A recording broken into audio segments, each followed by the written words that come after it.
So cell ಯಾವ ಸೈಜಲ್ಲಿರುತ್ತೆ, ಯಾವ ಆರ್ಗ್ಯಾನಿಸಮಲ್ಲಿ ಯಾವ ಸೈಜಲ್ಲಿ ಸೆಲ್ ಇರುತ್ತೆ ಅಂತ ತಿಳ್ಕೊಳ್ಳೋಣ. So size of the cell. The size of the cell of an organism may be small as millionth of the metre or large as few centimetres. Size of the cell ಹೇಗಿರ್ಬೋದು ಅಂತಂದರೆ as small as millionth of the metre. ಎಷ್ಟು ಚಿಕ್ಕದಾಗಿರ್ಬೋದು ಅಂತ ಅಂದರೆ millionth of the metre. ಒಂದು metre ಅಂದರೆ ಎಷ್ಟಿರುತ್ತೆ ಅಂತ ನಮಗೆ ಗೊತ್ತು. ಆ ಮಿಲಿಯನ್ತ್ ಆಫ್ ಆ ಮೀಟರ್ನ ಮಿಲಿಯನ್ ಟೈಮ್ಸ್ ಕಡಿಮೆ ಮಾಡ್ಕೊಂಡು ಹೋದರೆ ಎಷ್ಟು ಚಿಕ್ಕದಾಗಿರುತ್ತೆ, ಒಂದು ಪಾಯಿಂಟ್ ಅಷ್ಟು ಚಿಕ್ಕದಾಗಿರೋ ಅಂಥ ಸೆಲ್ನ ನಾವು ನೋಡಬಹುದು.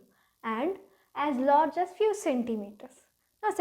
ಇವಾಗ ಸೆಂಟಿಮೀಟರ್ಸ್ ಸ್ಕೇಲ್ಸ್ ಎಲ್ಲ ನಾವು ಯೂಸ್ ಮಾಡ್ತೀವಿ ಅಲ್ವ, ಸೊ ಅಷ್ಟು ಸೆಂಟಿಮೀಟರ್ ದೊಡ್ಡದಿರಬಹುದು. ಇಲ್ಲ ಮೀಟರ್ ಅದು ಮಿಲಿಯನ್ತ್ ಟೈಮ್ಸ್ ಕಡಿಮೆ ಆಗಿರೋಷ್ಟು ಚಿಕ್ಕದಿರುತ್ತೆ. ಇಲ್ಲ ಅಂದರೆ ಸೆಂಟಿಮೀಟರ್ಸ್, ಸ್ವಲ್ಪ ಸೆಂಟಿಮೀಟರ್ಸ್ ಇರೋಷ್ಟು ದೊಡ್ಡದಾಗಿರುತ್ತೆ. And however most of the cells are microscopic in size. ಹಾಗಿದ್ರೆ ಮೋಸ್ಟ್ ಆಫ್ ದ ಸೆಲ್ಸ್, ನಾವು ನೋಡೋ ಅಂತಹ most of the cells microscopic ಆಗಿರುತ್ತೆ, ಅಂದರೆ ತುಂಬ ಚಿಕ್ಕದಾಗಿರುತ್ತೆ. ಮೈಕ್ರೋಸ್ಕೋಪಿಕ್ ಅಂದರೆ ನಾವು ಅದನ್ನು ಮೈಕ್ರೋಸ್ಕೋಪಲ್ಲಿ ಮಾತ್ರ ನೋಡೋಕ್ಕಾಗುವಂಥದ್ದು. ಅಂದರೆ ನಮಗೆ ಮೈಕ್ರೋಸ್ಕೋಪ್ನ ನಾವು ಯಾವಾಗ ಯೂಸ್ ಮಾಡ್ತೀವಿ, ಏನಾದರೂ ಆರ್ಗನಿಸಮ್ಸ್ ಆಗಿರ್ಬೋದು, ಆಬ್ಜೆಕ್ಟ್ಸ್ ಆಗಿರ್ಬೋದು, ಅದು ನಮಗೆ ಕಣ್ಣಿಂದ ನೋಡೋಕ್ಕಾಗದೇ ಇರೋಷ್ಟು ತುಂಬ ಚಿಕ್ಕದಾಗಿದ್ದಾಗ ನಾವು ಮೈಕ್ರೋಸ್ಕೋಪ್ನ ಯೂಸ್ ಮಾಡ್ತೀವಿ. So this statement states that most of the cells are microscopic. ಅಂದರೆ almost most of the cells are microscopic ಅಂದರೆ ನಮಗೆ ನೋಡೋಕ್ಕೆ ಸಿಗೋ ಅಂಥದ್ದು ಎಲ್ಲನೂ ಆರ್ಗ್ಯಾನಿಸಮ್ಸ್ ಮೋಸ್ಟ್ಲಿ ಮೈಕ್ರೋಸ್ಕೋಪಿಕ್ ಆಗಿರುತ್ತೆ. ಅಂದರೆ ನಾವು ಅದನ್ನು ಎಲ್ಲದನ್ನು ಮೈಕ್ರೋಸ್ಕೋಪಲ್ಲೇ ನಾವು ನೋಡಬೇಕಾಗುತ್ತೆ. So are not visible to our eye. ನಮ್ಮ ಕಣ್ಣಿಗೆ ನಮಗೆ ನೋಡೋಕ್ಕೆ ಸಿಗಲ್ಲ. ಸೊ ಎಕ್ಸೆಲ್ನ ನಾವು ಒಂದು ಸೆಲ್ ಅಂತ ಕನ್ಸಿಡರ್ ಮಾಡ್ತೀವಿ. So it is visible to our naked. ನಾವು ಅದನ್ನು ಕಣ್ಣಿಂದ ನೋಡ್ಬೋದು. ಆದರೆ ಈ ಮೋಸ್ಟ್ ಆಫ್ ದ ಆರ್ಗ್ಯಾನಿಸಮ್ಸ್ದು ಸೆಲ್ನ ನಾವು ಮೈಕ್ರೋಸ್ಕೋಪಲ್ಲೇ ನೋಡಬೇಕಾಗತ್ತೆ. ಸೊ ಅದು ನಮಗೆ ಕಣ್ಣಿಂದ ನೋಡೋದಕ್ಕೆ ಸಿಗಲ್ಲ. So it is not visible to our eye and they need to be enlarged or magnified by microscope. So ನಾವು ಮೈಕ್ರೋಸ್ಕೋಪ್ನ ಯೂಸ್ ಮಾಡಿ ಅದನ್ನು ಎನ್ಲಾರ್ಜ್ ಮಾಡಬೇಕು. ಅದು ತುಂಬ ಚಿಕ್ಕದಾಗಿರುತ್ತೆ, ನಮ್ಮ ಕಣ್ಣಿಂದ ನೋಡೋಕ್ಕಾಗಲ್ಲ. ಸೊ ಮೈಕ್ರೋಸ್ಕೋಪ್ನ ನಾವು ಯೂಸ್ ಮಾಡಿ ಅದನ್ನು ಎನ್ಲಾರ್ಜ್ ಮಾಡ್ತೀವಿ. ಎನ್ಲಾರ್ಜ್ ಮಾಡಿ ಅದನ್ನು ನಾವು ನೋಡ್ತೀವಿ. ಸೊ ಆರ್ ಮ್ಯಾಗ್ನಿಫೈಡ್ ಬೈ ಮೈಕ್ರೋಸ್ಕೋಪ್ನ ಲೆನ್ಸ್ನ ಝೂಮ್ ಮಾಡಿ ಅಥವಾ ಅದನ್ನು ಮ್ಯಾಗ್ನಿಫೈ ಮಾಡಿ ನಾವು ಆ ಸೆಲ್ಸ್ನ ನೋಡ್ತೀವಿ. ಇಲ್ಲ ಅಂದರೆ ನಮಗೆ ಅದು ನಮ್ಮ ಕಣ್ಣಿಂದ ನಮಗೆ ಅದು ನೋಡೋಕ್ಕೆ ಆಗೋದಿಲ್ಲ, ಬಿಕಾಸ್ ಅದು ಅಷ್ಟು ಚಿಕ್ಕದಾಗಿರುತ್ತೆ. So the smallest cell is 0.1 to 0.5 micrometre in bacteria. ಸೊ ನಾವು ನಮ್ಮ ಸುತ್ತಮುತ್ತ ಇರುವಂಥ ಆರ್ಗನಿಸಮ್ಸ್ ಅಲ್ಲಿ ನಾವು ತುಂಬಾ ಚಿಕ್ಕ ಸೈಜ್ ಇರುವಂತಹ ಸೆಲ್ ಯಾವ ಆರ್ಗ್ಯಾನಿಸಮಲ್ಲಿ ಇದೆ ಅಂತ ಅಂದರೆ ನಾವು ಅದನ್ನು ಬ್ಯಾಕ್ಟೀರಿಯಾದಲ್ಲಿ ನೋಡ್ಬೋದು. ಬ್ಯಾಕ್ಟೀರಿಯಾದಲ್ಲಿ ಎಲ್ಲದಕ್ಕಿಂತ ತುಂಬ ಚಿಕ್ಕದಾಗಿರುವಂಥ ಸೆಲ್ ಇರುತ್ತೆ. ಸೊ ಆ ಸೆಲ್ನ ಸೈಜ್ ಎಷ್ಟಿರ್ಬೋದು ಅಂತಂದರೆ it is 0.1 to 0.5 micrometre. 0.1 to 0.5 range, ಆ ಮಧ್ಯದಲ್ಲಿ ಅಷ್ಟು ಚಿಕ್ಕದಾಗಿರುತ್ತೆ. So it is in 0.1 to 0.5 micrometre and we can see that in bacteria. So ಬ್ಯಾಕ್ಟೀರಿಯಾದಲ್ಲಿ ತುಂಬ ಚಿಕ್ಕ ಸೈಜ್ ಸೆಲ್ ಇದ್ದರೆ, ಸೊ ಹಾಗೆಯೇ ತುಂಬ ದೊಡ್ಡ ಸೆಲ್ ಯಾವ ಆರ್ಗನಿಸಮಲ್ಲಿ ಇರುತ್ತೆ. ಸೊ ಲಾರ್ಜೆಸ್ಟ್ ಸೆಲ್ ನಮಗೆ ಎಲ್ಲಿ ನೋಡೋಕ್ಕೆ ಸಿಗುತ್ತೆ ಅಂದರೆ it is egg of an ostrich.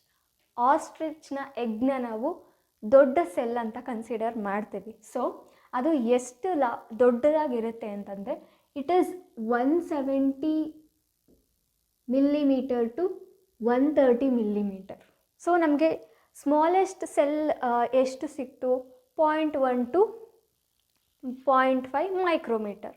So smallest cell 0.1 to 0.5 micrometre ಆದರೆ ಲಾರ್ಜೆಸ್ಟ್ ಸೆಲ್ ಅದು ಎಗ್ ಆಫ್ ಎನ್ ಆಸ್ಟ್ರಿಚ್ ಅದು ಎಷ್ಟಿರುತ್ತೆ ಅಂದರೆ 170 mm to 130 mm. ಸೊ ನಮಗೆ smallest cell will found in bacteria and largest cell will found in ostrich ಅಂದರೆ ಆಸ್ಟ್ರಿಚ್ನ egg. So The size of the cell has no relation with size of the body of the animal or plant. So size of the cell ಯಾವತ್ತೂ ಅನಿಮಲ್ನ size ಎಷ್ಟಿದೆ, ಅನಿಮಲ್ನ body size ಎಷ್ಟಿದೆ ಅಥವಾ ಪ್ಲ್ಯಾಂಟ್ನ body size ಎಷ್ಟಿದೆ ಅಂತ ಅದಕ್ಕೆ relate ಆಗಲ್ಲ. For suppose ಈಗ ನಾವು ಫಾರ್ ಎಕ್ಸಾಂಪಲ್ ಅನಿಮಲಲ್ಲಿ ರ್ಯಾಟ್ನ ಕನ್ಸಿಡರ್ ಮಾಡೋಣ. Rat is a small animal. So let's say it a small animal. Elephant ನಮಗೆಲ್ಲರಿಗೂ ಗೊತ್ತು, it is a big animal. So ಹಾಗೆಯೇ ಪ್ಲ್ಯಾಂಟಲ್ಲಿ will take a small plant ಅಂತ ಕನ್ಸಿಡರ್ ಮಾಡೋಣ. ಆ್ಯಂಡ್ ಒಂದು ಟ್ರೀ, ಬ್ರಾಂಚಸ್ ಇರುವಂಥ tree. So obviously it is large or big. So ಈಗ ರ್ಯಾಟ್ನ ಸೈಜ್ ಸ್ಮಾಲ್ ಇದೆ, ಎಲಿಫೆಂಟ್ನ ಸೈಜ್ ಬಿಗ್ ಇದೆ. ಸೊ ಅದಕ್ಕೋಸ್ಕರ ರ್ಯಾಟಲ್ಲಿರೋವಂಥ ಸೆಲ್ಸು ಸೈಜ್ ಚಿಕ್ಕದಾಗಿರುತ್ತೆ ಅಂತ ಹೇಳೋಕ್ಕಾಗಲ್ಲ. ಎಲಿಫೆಂಟಲ್ಲಿರೋ ಸೆಲ್ಸ್ ದೊಡ್ಡದಾಗಿರುತ್ತೆ ಅಂತ ಹೇಳೋಕ್ಕಾಗಲ್ಲ. ಈಗ ರ್ಯಾಟ್ನ ಸೈಜ್ ಕಡಿಮೆ ಇದ್ರೂ ಅದರಲ್ಲಿರೋವಂಥ ಸೆಲ್ಸ್ ದೊಡ್ಡದಾಗಿರ್ಬೋದು. ಎಲಿಫೆಂಟ್ ಸೈಜ್ ಜಾಸ್ತಿ ಇದ್ರೂ ಅದರಲ್ಲಿರೋವಂಥ ಸೆಲ್ಸ್ ಕಡಿಮೆ ಇರ್ಬೋದು.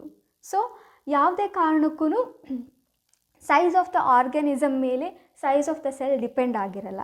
ಆ್ಯಂಡ್ ಇನ್ ಪ್ಲ್ಯಾಂಟ್ ಆ್ಯಂಡ್ ಟ್ರೀನೂ ಅಷ್ಟೆ. ಇದು ಯಾವುದೋ ಒಂದು ಸ್ಮಾಲ್ ಪ್ಲ್ಯಾಂಟ್ ಅಥವಾ ಇದು ಒಂದು ಬಿಗ್ ಟ್ರೀ, ಇದು ಸ್ಮಾಲ್ ಪ್ಲ್ಯಾಂಟ್. ಸೊ ಇದು ಬಿಗ್ ಟ್ರೀ ಆಗಿರೋದ್ರಿಂದ ಇದರಲ್ಲಿ ಬಿಗ್ ಸೆಲ್ಸೇ ಇರಬೇಕು ಅಂತ ಏನಿಲ್ಲ, ಅಥವಾ ಇದು ಸ್ಮಾಲ್ ಪ್ಲ್ಯಾಂಟ್ ಆಗಿರೋದ್ರಿಂದ ಇದರಲ್ಲಿ ಸ್ಮಾಲ್ ಸೆಲ್ಸೇ ಇರಬೇಕು ಅಂತ ಏನೂ ಇಲ್ಲ. ನಾವು ಸ್ಮಾಲ್ ಪ್ಲ್ಯಾಂಟ್ಸಲ್ಲೂ ಬಿಗ್ ಸೆಲ್ಸ್ನ ನೋಡ್ಬೋದು, ಅಥವಾ ಬಿಗ್ ಟ್ರೀಸಲ್ಲೂ ನಾವು ಸ್ಮಾಲ್ ಸೆಲ್ಸ್ನ ನೋಡ್ಬೋದು. ಸೊ ಯಾವುದೇ ಕಾರಣಕ್ಕೂ size of the cell, size of the body of the animal or plant ಮೇಲೆ ಡಿಪೆಂಡ್ ಆಗಿರಲ್ಲ.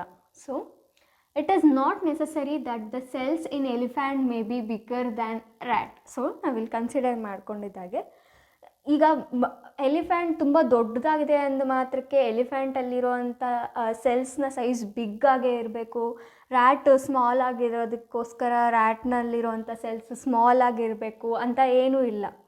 ನಾವು ರ್ಯಾಟ್ಸಲ್ಲೇ ಬಿಗ್ ಸೆಲ್ಸ್ನ ನೋಡ್ಬೋದು, ಎಲಿಫೆಂಟಲ್ಲೇ ಸ್ಮಾಲ್ ಸೆಲ್ಸ್ನ ನೋಡ್ಬೋದು. ಸೊ ಯಾವುದೇ ಕಾರಣಕ್ಕೂ size of the cell body of the organism ಮೇಲೆ ಡಿಪೆಂಡ್ ಆಗೋದಿಲ್ಲ. The size of the cell is related to function. ಸೆಲ್ನ ಸೈಜ್ ಯಾವತ್ತೂ ಯಾವುದ್ರ ಮೇಲೆ ಡಿಪೆಂಡ್ ಆಗಿರುತ್ತೆ ಅಥವಾ ಏನಕ್ಕೆ ಇರುತ್ತೆ ಅಂತಂದರೆ it depends upon the function and it is related to the function. ಎಲ್ಲ ಸೆಲ್ಸ್ಗೂ ಅದರದೇ ಆದಂಥ ಒಂದು ಫಂಕ್ಷನ್ ಇರುತ್ತೆ. So we have to talk in that terms. ಸೆಲ್ನ ಫಂಕ್ಷನ್ ಏನಿದೆ ಅನ್ನೋ ಟರ್ಮ್ಸಲ್ಲೇ ನಾವು ಮಾತಾಡಬೇಕು. ಆ ಆರ್ಗ್ಯಾನಿಸಮ್ ದೊಡ್ಡದಾಗಿದೆ ಅನ್ನೋದಕ್ಕೋಸ್ಕರ ಅದಕ್ಕೆ ಸೆಲ್ಸು ದೊಡ್ಡದಾಗಿರ್ಬೋದು ಆ ಥರ ಎಲ್ಲ ಇಲ್ಲ. Cells is related to the function of an organism. So example ನಾವು ನೋಡೋದಾದರೆ, nerve cell both in elephant and rat are long and branched. So ಈಗ ರ್ಯಾಟಲ್ಲೂ nerve cells, okay let's say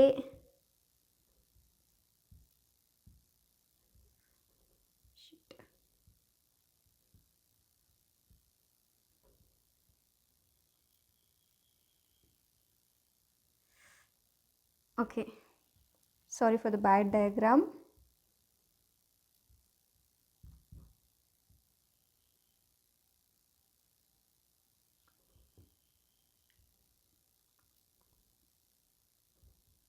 Okay, this for example we'll consider this is the nerve cell of the rat and this is the nerve cell of an elephant. So nerve cell of both elephant and rat are long and branched. So ರ್ಯಾಟ್ನ nerve cell long ಆಗಿದೆ, ಎಲಿಫೆಂಟ್ನ nerve cell long ಆಗಿದೆ. ರ್ಯಾಟ್ನ nerve ಸೆಲ್ಲೂ it has branches and ಎಲಿಫೆಂಟ್ನ nerve cell also it has the branches. So they perform same functions transferring of messages.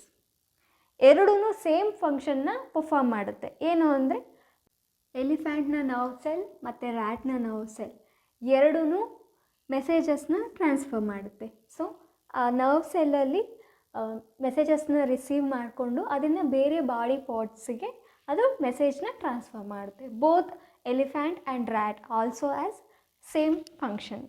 So that's about the size